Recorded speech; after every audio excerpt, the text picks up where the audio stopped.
Zhongli looks young, but his personality's a bit dusty. Knows everything, but doesn't fret over anything. Couldn't be that he's, Forget it, whatever. Have you seen Qiqi? Tell me where she is quickly. I need to go seal her away. Baizhu. Ugh, that guy. Tianchun Ningguang. Well-off, radiant gaze, exquisite face, in the know and capable of anything. Beidou is well known in Liyue. She doesn't know me, but that's cool. Me just knowing about her is enough. Oh man, I really do want to make friends with her. I hear Master Xingqiu is writing a book. Standard novella or a ghost story. I think I should go tell him about all the things I run into. That'd make for a really good read.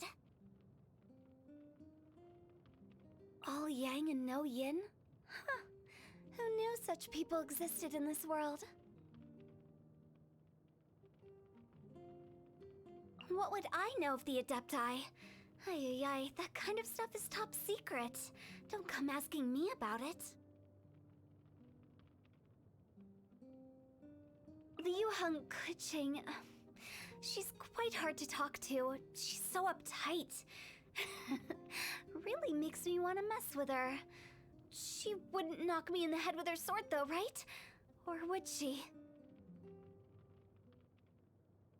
Xiangling's a riot. Only a little boo and she jumps. She's so easy to scare. Being in the industry that I am, I just love these kinds of people the most. Gotta keep it in check though, in case Guoba ends up toasting me instead.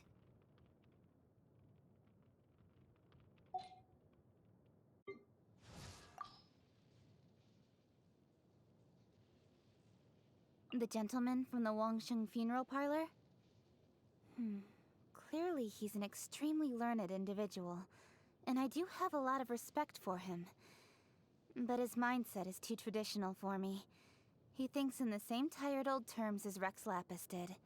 If he were more of an original thinker, I'm sure he'd be a great asset to me in reaching my objectives. That captain is always flouting the rules, and her personality really rubs people the wrong way. That said, the Crux fleet is indispensable to Liyue Harbor. It's a bit of an art, knowing when to enforce the rules and when it's in everyone's interest to be more lenient. Thing is, the Tianquan is supposed to be the one enforcing the rules, but she always seems to be too busy. We do work together, but we couldn't be more opposite personality-wise. To her, Liyue Harbor is nothing more than a marketplace, and she'll do anything as long as it makes money for her. Doesn't she have any principles? Or maybe turning a profit is her principle.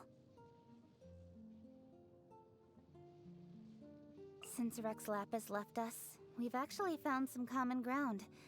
I was quite judgmental of her in the past, and we still fundamentally disagree on a number of issues.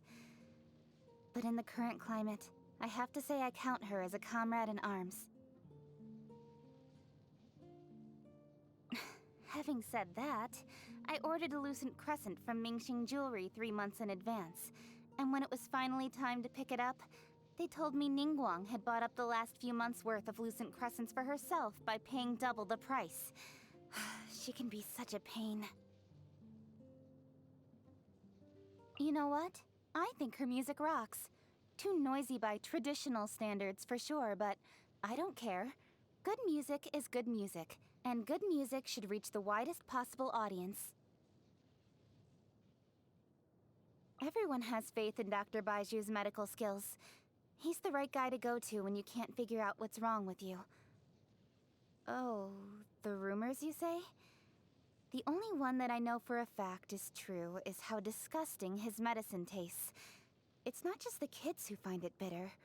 It's left me with some horrible memories, too.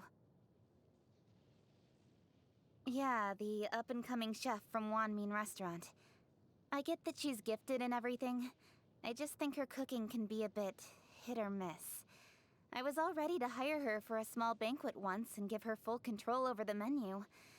But the amount of lizard and slime in her sample dishes quickly turned me off that idea. I've heard his story. He was born into a well-to-do family, but wasn't keen on the family business. So he now devotes his time to being an envoy of justice. I have huge respect for that. Not everyone has the guts to follow their dreams when it means breaking with the long-standing family tradition. I feel like now that we live in the age of mankind's rule, it's time for the legendary boy Adeptus to be released from duty. We no longer need a defender of that kind, because we are capable of working through the challenges we face on our own strength. Who knows what Rex Lapis must have done to inspire such blind devotion from Ganyu. But her reluctance to be critical is not without its advantages. In the workplace, she'll carry out my instructions to the letter, even when I can tell she has her reservations. It's a good attitude to have as a career professional. I find myself getting a second opinion from her a lot these days. Lots of things come up that I just have no idea about. And of everyone in Liyue, she's probably the most familiar with Rex Lapis. I feel a bit awkward though, because I used to be openly disparaging of Rex Lapis in front of her. But she doesn't seem to mind, so I guess I've got nothing to worry about. When you're passing by Hu Tea House and have to squeeze your way through the biggest crowd you've seen in your life, that's when you know Yunjin's on stage performing.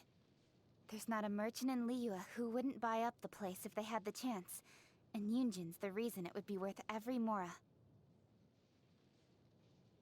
Since Rex Lapis left us, the question of Liyue's future has been on my mind constantly. In addition to reviewing his own past deeds, I've been researching the other Archon's modes of governance too. Mondstadt's god is the one who baffles me the most, though. How exactly do any of his actions contribute to the longevity of Mondstadt? It's completely beyond me. The way I see it, the law is a summary of things done the right way in the past. However, it should also be continuously adapted and improved to match the needs of the present. Given that Liyue is about to undergo a radical transformation, legal talent is in great demand. With an assistant like Yanfei, I could spare myself a great deal of trouble.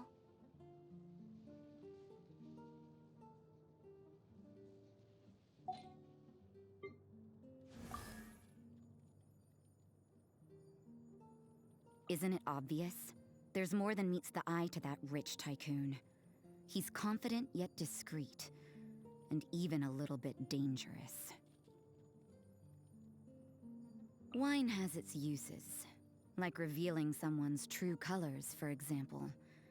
Smooth talk is Kaya's veil, but being me, I can see right through it. You should see him when he's drunk. There's something extremely interesting about this bard. I can't quite put my finger on it. There's something that makes him different from the others in Mondstadt. Barbara is like a thorn in my side, always nagging me about mass and choir practice. I wouldn't be surprised if Sister Victoria specifically asked her to keep an eye on me. She's not only competent in her own work, but also somehow manages to clear up various matters for others. Now that's a woman who deserves admiration. He's like an oil painting you find hanging on the wall in some ancient hall. Profound, mysterious, hard to see through. But what can I say? I find people with stories interesting. Although I deplore those who play truant on a job, I respect her punctuality when it comes to closing up for the day. Trouble, and lots of it. Although it is sort of a cute kind of trouble. I'm sure Varka means well, but his long-winded conversations get real old real quick. Although he does really care for those around him, doesn't he? father? I'm not familiar with the word. You could say that I don't have one. Could also say I have many, too. What's it to you?